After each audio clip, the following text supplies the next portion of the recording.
May concern lang ako ba? Kailangan ko i-voice out para makatulog ako kasi...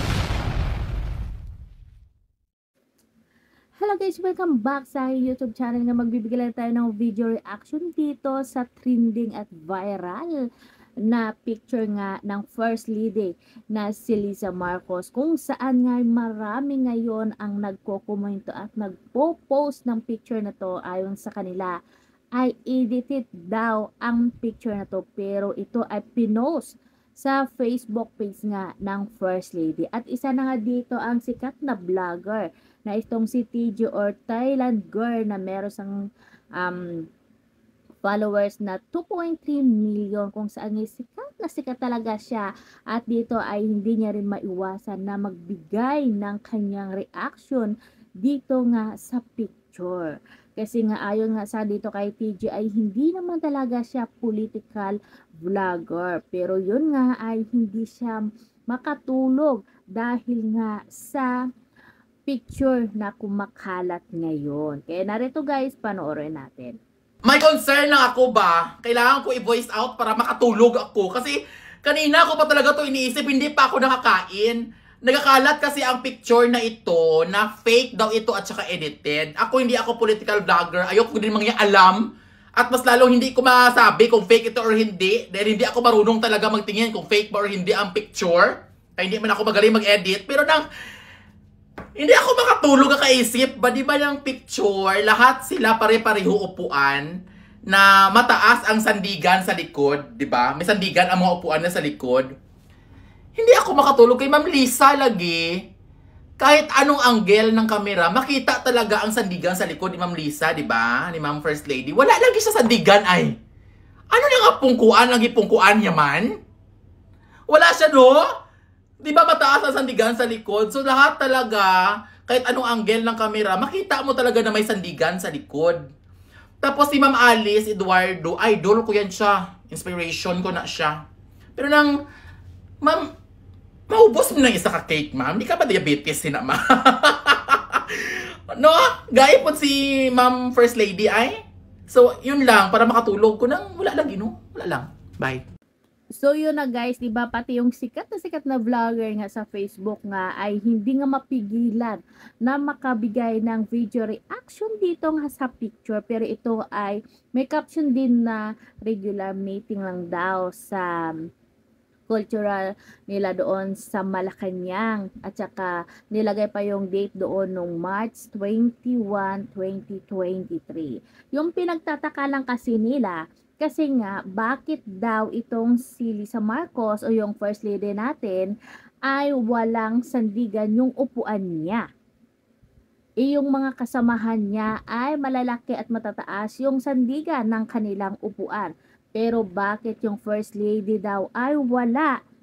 Baka siguro nga daw ay edited yung picture na yon, kaya pinagkakaguluhan ngayon nga sa social media. Alam naman natin sa social media ngayon ay marami talagang pakulo at ang galing-galing nilang mag-edit. At ayon pa nga dito kay TJ, nagtatanong pa nga siya kung maubos pa kaya ng isang tao yung naglalakihang cake sa harap nila. Kasi na ilang cake na nandoon. At dito pa ang isa pa sa nakaagaw pansin sa mga netizen. Kasi nga daw, edited nga daw yung picture na yon.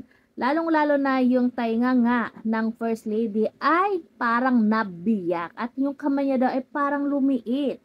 At meron pa ngang nagpo-post doon nga na kung saan nga ay totoo daw yung picture na yon at hindi edited, kung saan nga ay nagsasayaw-sayaw pa sila First Lady at yung mga kasamahan niya sa video, o di ba?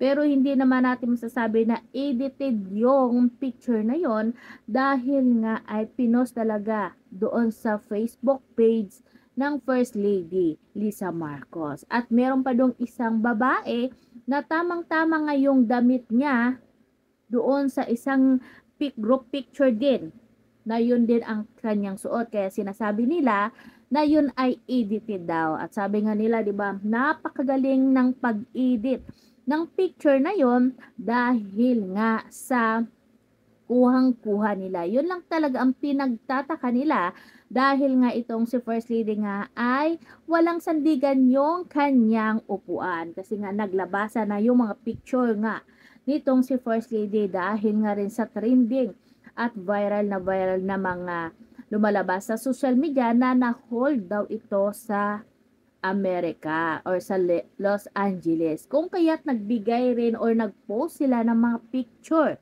'di ba? Nag-post sila ng mga picture na nagpapatunay na hindi daw totoo na na-hold sa LA itong si First Lady Lisa Marcos. 'Yun nga rin ang pag-post ng kanilang mga picture ay nakakapagtaka din kasi merong ding nagko-comment na matagal na pala yung mga picture na yon na nandun siya, na nagbibigay, nagdo-donate o anong ginagawa niya. At kitang-kita daw sa picture na yon na matagal na panahon na yon. At sabi nga nila, ay ginagawa na lang nila mag-post ng mga picture na yon dito nga sa page ng First Lady nang sa ganon ay mapagtakpan nga ang nangyaring pag-hold sa kanyang sa LA. At meron namang video na nagpapatunay din na itong si First Lady nga nasa LA nung panahon na nangyari nga na namatay ang kanyang kasamahan doon.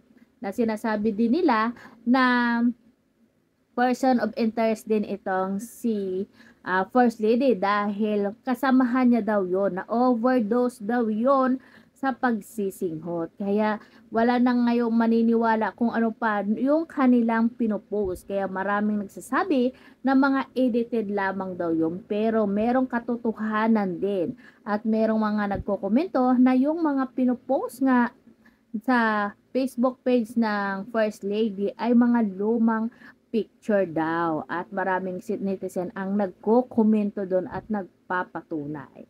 Kaya naman 'di ba, walang baho na walang maibubunyag. Kaya naman, 'yun lang guys.